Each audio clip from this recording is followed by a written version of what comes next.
Lu tuh hacker ya? Lu hacker bukan sih? Tunggu.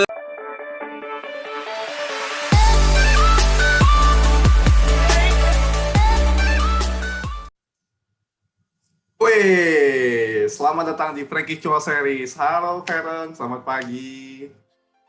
Selamat pagi. Waduh, thank you ya Karen udah mau nyempatin nih pagi-pagi kita tag video. Ini jam berapa nih? 5:30 pagi ya nih ya? Waduh, pagi banget kita ya. Kebetulan gue bukan tipe morning person, tapi nggak apa-apa. Pagi ini harus tetap bisa semangat. Thank you ya, Feren, udah mau datang untuk ngobrol-ngobrol nih di satu segmen baru nih di channel YouTube gue nih, namanya Keju.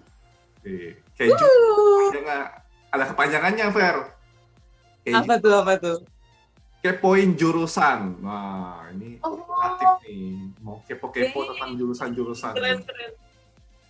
Nah, teman-teman semua nih, di hadapan kita sudah ada satu wanita yang sangat luar biasa sekali, ada Feren Tanara. Wah, ini luar biasa. Kalian juga baru menang ini ya lomba ya, Feren ya, PNG CEO Challenge ya, jadi country winner ya. Di awal tahun. Bantuan dari Ko Frankie. Luar biasa. Kita pertama kali kenal di XL Future Leaders ya, Feren ya, kalau nggak salah ya. Betul. Ya, Ko Frankie ini apa? Alumni, jadi kayak seniornya gitu. Iya, aku batch 6, Feren batch selanjutnya ya. Nah, kebetulan ya kita ketemu di satu wadah itu. Oke, Fer, kita mau sharing-sharing ini mungkin nggak bakal lama lah, maksimal ya 30-40 menit kita ngobrol-ngobrol santai untuk segmen Keju. Pertanyaan pertama, Fer, lu tuh hacker ya? Lu hacker bukan sih? Tunggu, sebelum situ, waduh. Ya.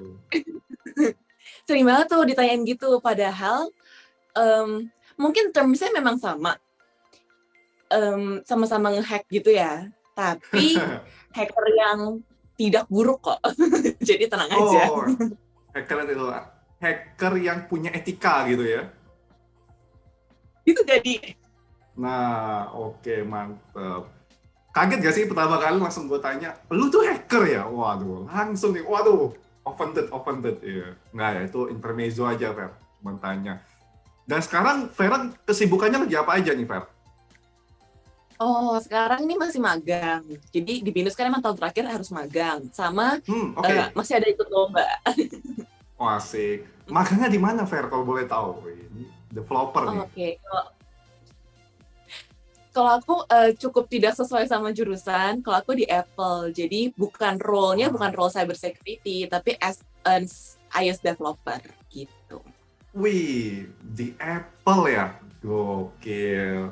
iOS security ya, iOS developer ya di situ. Wah. Betul. Nah, teman-teman semua tadi udah dengar nih, Ferret udah ada nyebut kata BINUS, ada sebut kata tahun terakhir, ada sebut kata cyber security. Nah, kebetulan bintang tamu kita hari ini tuh luar biasa banget karena dia mahasiswi dari Universitas BINUS, Bina Nusantara ya. Kemudian juga jurusan cyber security dan angkatan kuliahnya di 2018 ya, Feren ya. Sekarang final year ya. Betul banget. Nah, oke. Kita mau kupas dikit. Fer, boleh ceritain dong perjalanan masuk BINUS gimana sih? Dan kenapa pilihnya cyber security? Karena cyber security ini mungkin masih nggak terlalu familiar ya di kebanyakan orang. Mungkin boleh cerita dulu, Fer.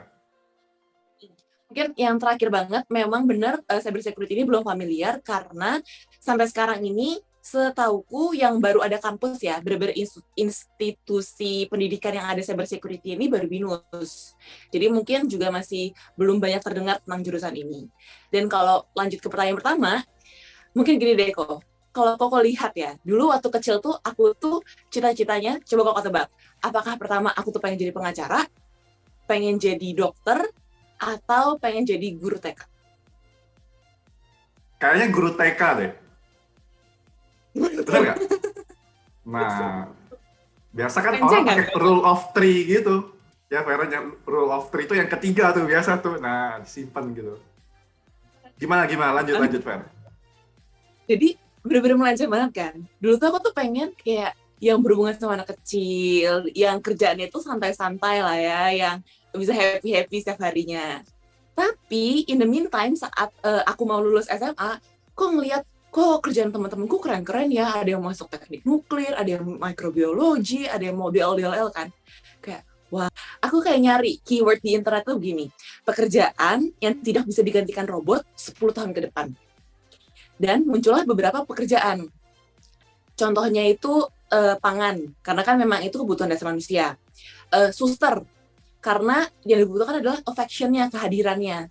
Bahkan dokter itu tuh saat dulu di artikel itu ya, belum mengulas bahwa dokter itu kayak masih ada chance gitu lah, masih bisa digantikan sama robot. Dan muncullah aku baca cyber security. Wah, apa nih? Juga terdengarnya fancy gitu kan. Nama-namanya itu cyber security, satpam internet. Terus mulai cari tahu tentang cyber security. Dan menarik banget. Supply demand-nya besar, gajinya juga tinggi, tenaga ahlinya tuh sedikit banget. Jadi mungkin anaknya nekat kali ya. Terus ya udahlah, jalanin aja lah gitu. Akhirnya masuk ke BINUS dan so far so good, dan juga ingin terus, nggak boleh nyesel gitu loh. Meskipun susah, nggak boleh tahu gini nggak ada cyber security. Nggak boleh ada pikiran gitu selama aku kuliah. Biar tidak down gitu loh kok. Jadi aku mempertanggungjawabkan keputusanku sendiri. Wah, keren. Berarti, wah, ini Feren waktu SMA udah visioner banget ya. Udah lihat untuk karir yang jangka panjang ada supply sama demand. Kebutuhan sama betul. penawarannya gimana dilihat di pasar. Dan ternyata cyber security menjadi salah satunya gitu ya. Nah, pertanyaannya nih Feren, kenapa cyber security? Kenapa nggak teknologi nuklir? Kenapa nggak pangan? Tadi Feren udah sebut sendiri. Kenapa nih cyber security? Atau memang Feren nih demennya nih bagian IT gitu, security atau gimana? Oh, that's interesting. Kalau sebenarnya bilang aku suka IT itu enggak, karena aku tuh juga nggak ada background ngoding sama sekali. Jadi waktu SMA pun aku megang itu cuma kayak Photoshop, Adobe gitu doang kok. Jadi nggak bener-bener paham basic coding. Dan kenapa cyber security? Mungkin itu, Yang paling shining gitu ya, di antara 10 itu ya? kayak pas baca artikelnya, kayak, wah gitu. Jadi kayak nggak kepikiran, bahkan aku nggak punya opsi kedua.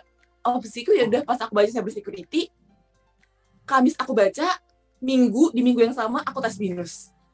Jadi aku nggak mutusin panjang gitu loh kok. Oke. Nah, tapi dapat informasinya jurusan itu ada di BINUS dari mana, Fer? Nyari. Oh, cari Jadi, langsung ya? untuk teman-teman SMA yang masih mau kuliah dan juga nggak mau jadi biasa-biasa aja, harus sering-sering nyari dan sering-sering update sih. Dulu aku tahu bahwa itu keyword yang aku harus cari itu setelah ngobrol sama psikologi yang ngurusin tentang family and pokoknya tentang keluarga gitu. Jadi psikologis ini itu bisa nerapin bahwa apa ya, kalau masa depan anak itu tuh sebenarnya bukan ditentukan oleh orang tuanya, tapi yang ditentukan oleh anak itu sendiri. Jadi kadang itu harus lebih giat gitu loh nyari-nyari informasi. Gitu. Oke, dari situ berarti langsung inisiatifnya muncul. Dan di minggu yang sama langsung cari nih kira-kira di universitas mana nih yang provide jurusan ini, dan dapatnya di BINUS. Nah, BINUS sendiri tesnya susah nggak? Berapa panjang tuh tesnya? Boleh cerita nggak, Fen? Di tahun Feren ya, mungkin sekarang kan tesnya udah beda ya. Tesnya ini dulu aku masuk gelombang beasiswa. Jadi tesnya ini psikotes biasa. Tapi kalau misalnya kamu lulus dan ada persenannya, itu bisa potong uang gedung. Jadi ada 25, 50, 75, 100%. Jadi kalau misalnya di tahap-tahap awal, itu akan dibuka gelombang beasiswa tersebut. Tesnya apa aja? Ada matematika dasar, psikotes, bahasa Inggris, sama logika kalau nggak salah. Nah, yang matematikanya itu kayak misalnya deret, GMAT dasar ya. Soal-soal cerita, kalau misalnya Ani umurnya sekian dibanding B, terus B sekian dibanding C, berapa gitulah. Jadi kayak masih pengetahuan anak SMA kok, tenang aja. Oke, berarti buat teman-teman yang mau masuk, jangan takut karena pembelajarannya ya masih umum, Lalu juga Tuh. kesempatan beasiswa juga gede ya tadi ya. Kan banyak orang tuh Fer yang, aduh masuk swasta nanti mahal bayarnya. Ternyata ada beasiswa ya tadi yang Feren bilang ya, ada potongan persentasenya ya. Oke, menarik. Nah, kita masuk ke cyber security-nya, Fer. Belajarnya ngapain aja, Fer? Pas kuliah.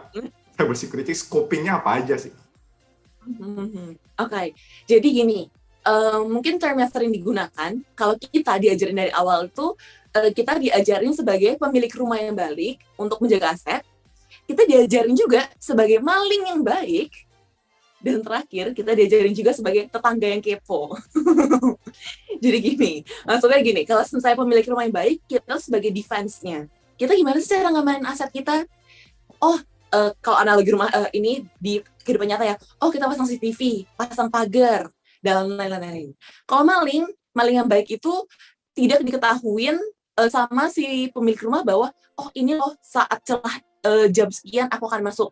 Karena si maling ini sudah mengobservasi behavior pemilik rumah, oh pergantian satpam itu di jam 3, oh si pemilik rumah itu tidurnya jam 11, kan dia tahu tuh polanya.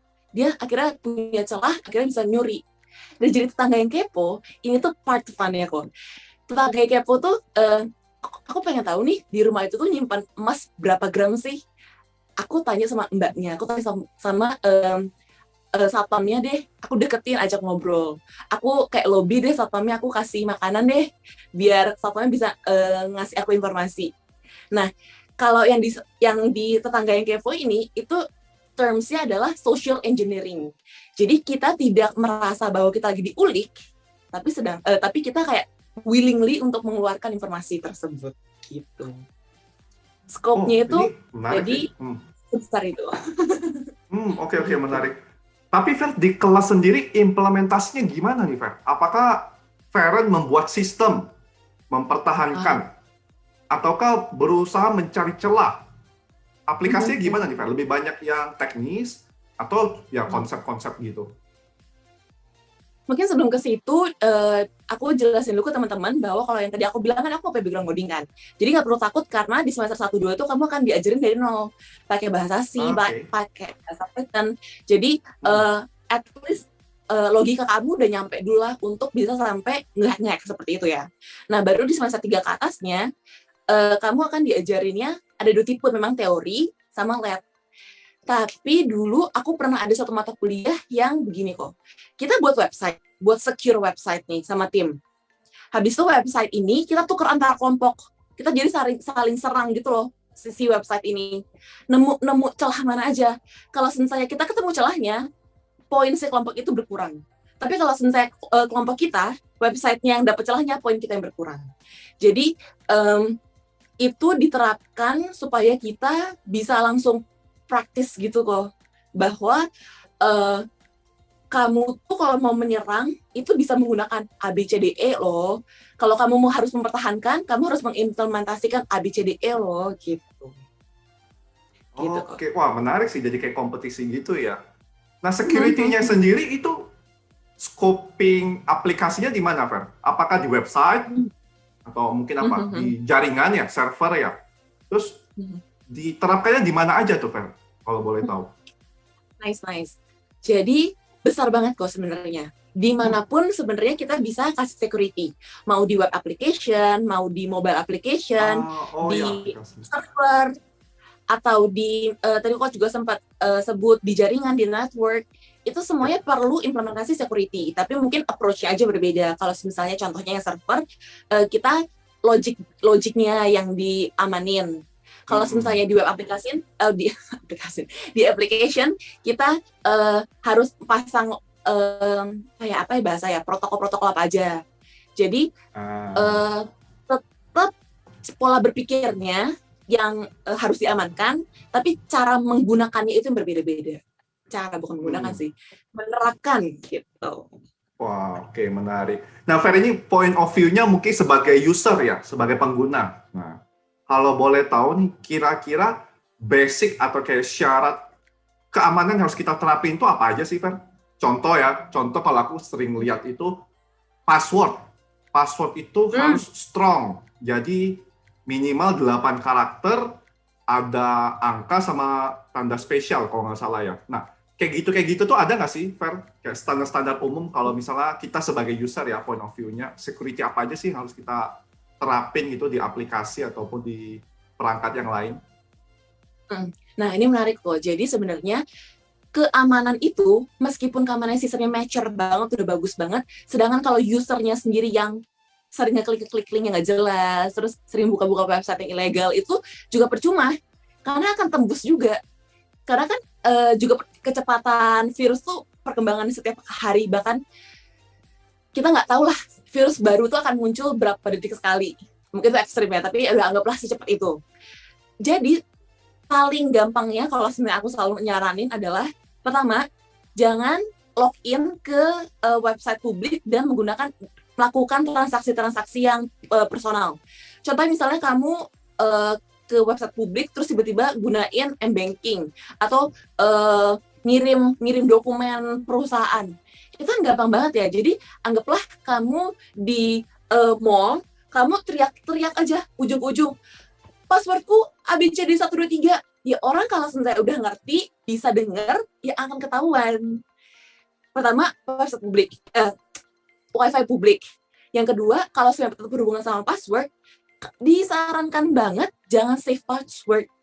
Karena itu kan kesimpan tuh di desktop kalian, di cookies kalian. Kalau seandainya kalian tiba-tiba ngeklik link sesuatu dan memang tujuannya untuk ngambil informasi pribadi, ya udah kalian akan keambil. Dan balik lagi ke password juga, kalau bisa, benar tadi Koko bilang harus strong itu begini. Karena di kita diajarin ada tools untuk nge-brute force pakai word list. Jadi kalau misalnya password yang gampang, itu bisa dalam hitungan detik itu udah langsung ketebak gitu loh, Kok. Jadi brute force ya udah, jadi intinya akan dicobain semua satu persatu di semua list itu. Nanti kalau sebentar ketemu match, masuk. Makanya itu disarankan kenapa harus strong. Dan selain password itu apalagi ya? Atau ini, Fer, yang pakai fingerprint. Oh, Ya, sekarang udah ada ya banyak. fingerprint, kayak beberapa aplikasi udah pakai fingerprint. Kalau sebenarnya itu nggak ada security concern-nya sih, karena fingerprint-mu Okay. itu hanya akan berpengaruh di device-mu aja kan. Jadi sebenarnya fingerprint itu cuma buat pertama kan autentikasi sama mengautorisasi bahwa itu adalah kamu. Kalau balik lagi ke security awareness, si orang harus tahu itu password, dan palingan gini sih, jangan ngeklik-klik link yang nggak tahu asal-usulnya. Misalnya kalian dapat email masuk, terus dikirimin, selamat Anda mendapatkan 100 juta gitu kan. Terus ada linknya kok URL-nya jelek banget nih. Terus kamu ya udah ya penasaran, diklik. Dan saat kamu klik itulah saat virus itu bisa bekerja. Karena semua virus itu membutuhkan user interaction. Kalau kamu tidak klik, kamu tidak melakukan interaksi, itu tidak akan berjalan. Kalau dari email. Jadi gitu. Kalau di perusahaan yang paling sering diulang-ulang itu sih, ganti password, jangan ngeklik. Betul. Wah, ini menarik banget. Jadi baru tahu juga, Fer, soalnya kalau kebanyakan orang ya, itu pilihnya ya udah save aja passwordnya biar nggak ribet. Ngeribet tuh ketik-ketik ulang. Oh, ternyata save password itu ada risiko juga ya. Waduh, nanti saya langsung ini deh. Berarti kalau setiap kita login ke website atau apapun itu, setelah selesai kita diwajibin logout ya? Kalau perlu lagi nanti baru sign in lagi. Tapi kalau seandainya lupa banget, tapi jangan sampai ditulis juga, jangan sampai password kamu ditulis di kertas gitu. Karena itu lebih gampang lagi orang nyonteknya. Bukan orang luar, bahkan orang yang di dekat kamu. Oke, betul. Wah, berarti ini di jurusan cyber security dibahas ya, kesalahan-kesalahan umum atau hal-hal yang harus diperhatikan lah terkait dengan security tadi ya. Seperti contoh mungkin kita sering kan terima email masuk ke spam gitu kan, kayak ada link-link yang jelas. Atau mungkin SMS, Fer. Nah, sekarang SMS juga banyak loh. SMS terus ada linknya tuh, dengan link-link yang kurang. Semua link itu namanya phishing. Itu semua link yang jelek gitu ya, itu biasanya sudah disisipin sesuatu. Jadi cara Oke. gampang aku menjelaskannya seperti itu. Ada malware-nya atau ada motif di baliknya lah. Bukan cuma kamu nampilin sesuai informasi yang kamu lihat aja, tapi di balik situ ada background proses yang sedang bekerja. Gitu. Ya, wah ini menarik nih. Berarti di jurusan cyber security ini kayak diperankan sebuah detektif ya, seorang detektif ya. Kayak coba cari celahnya di Betul. mana. Mana nih? Oh, Jadi menarik juga nih. semua ujian kita, kalau yang praktis ya, kita dikasih server bohongan untuk kita jebol gitu loh. Jadi memang sudah Oh, didesain bahwa oke. itu sudah lemah. Jadi kita harus cari tahu kelemahannya itu di mana. Meskipun berbeda sama ke dunia nyata, belum tentu kayak kelemahan itu tuh kita temukan juga di dunia nyata, tapi at least kita sudah tahu struktur berpikirnya dimulai dari mana Hmm. gitu. Wih, seru juga sih. Kayak jadi main teka-teki gitu ya. Wah, ini disuruh cari ini lemahnya di mana, security-nya gimana. Nah, itu yang mengarah ke ethical hacker ya? Bener nggak, Fer? Yang tadi itu. Betul banget. Nah, boleh diceritain nggak, Fer? Ethical hacker nih, kan banyak istilah ethical hacker. Itu gimana tuh, ethical hacker? Apakah dia dikontrak oleh badan pemerintahan? Atau gimana nih ethical hacker nih? Nah, jadi kalau misalnya kita punya suatu sistem, anggaplah tadi punya rumah. Kalau misalnya tidak ada maling, kita nggak tahu ternyata pagar gembok kita tuh lemah. Makanya saat perusahaan itu punya meng-hire, memang ada kontraknya, untuk memang sengaja menjebol. Mana aja sih yang bisa masukin, apakah ada protokol yang harus ditutup, apakah sebenarnya servis ini harus dinonaktifkan, dan lain-lain.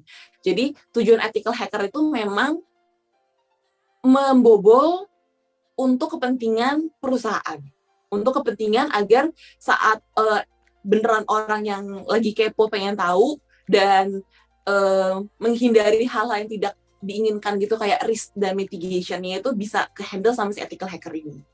Gitu. Oke, berarti perusahaannya memang sengaja sewa orang ini ya, dia lakukan pen test gitu ya, penetration test, untuk dilihat nih lemahnya yang mana. Nah, orang-orang ini Ya. biasa bekerja di satu komunitas kah, atau individu, atau memang direkrut perusahaan, Fer? Atau bisa macam-macam sebenarnya, di mana aja ada. Sebenarnya banyak sih kok. Ada yang freelance, ada yang memang dia punya role di suatu perusahaan. Jadi tergantung aja si perusahaan ini mau meng-hire-nya itu via apa? Via institusi kah?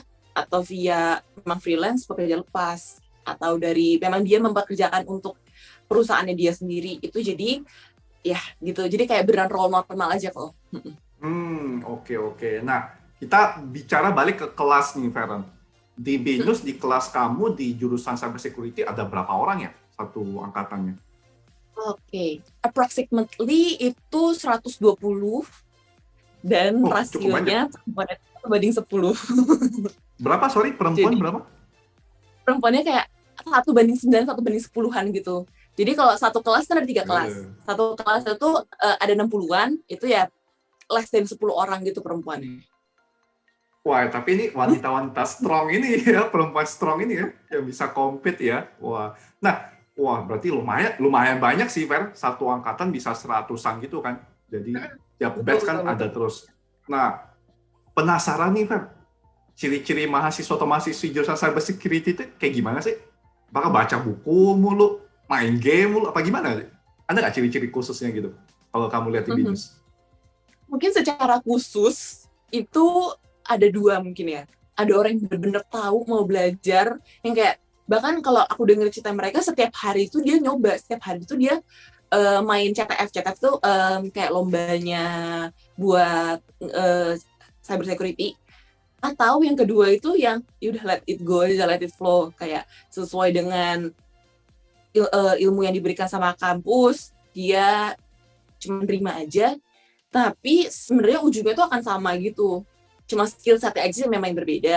Tapi basic standar hard skill-nya itu harusnya sama.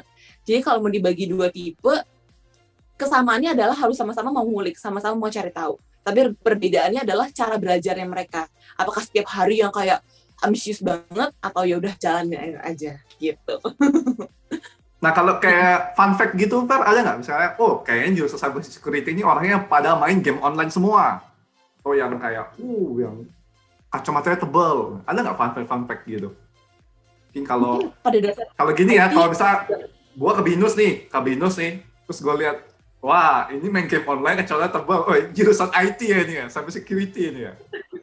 Ada nggak sih kayak gitu? mungkin orang lain pakai baju-baju orang gelap-gelap.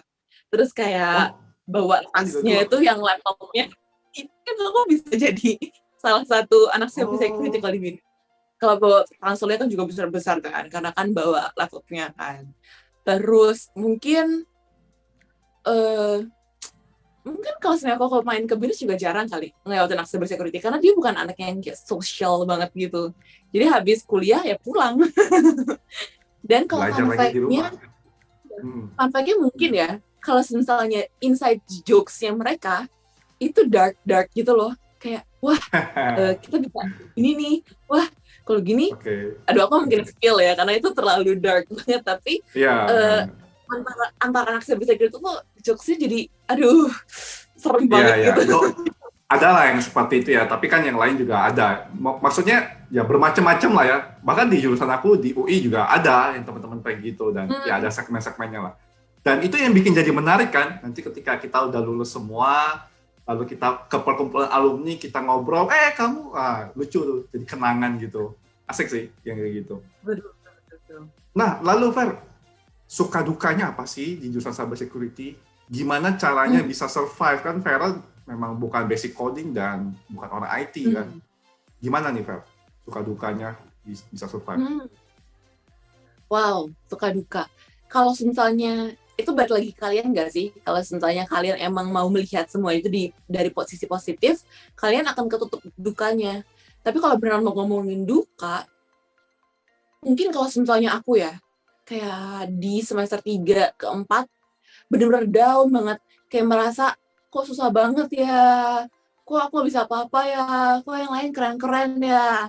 Sedangkan setelah ngobrol sama beberapa yang sudah lebih dewasa lah anggapannya, mereka bilang, kalau sebenarnya kamu mau compare diri kamu sama orang lain, itu nggak fair buat diri kamu. Karena kan waktu yang kamu invest untuk kamu belajar, untuk kamu ngulik, itu akan berbeda sama orang lain.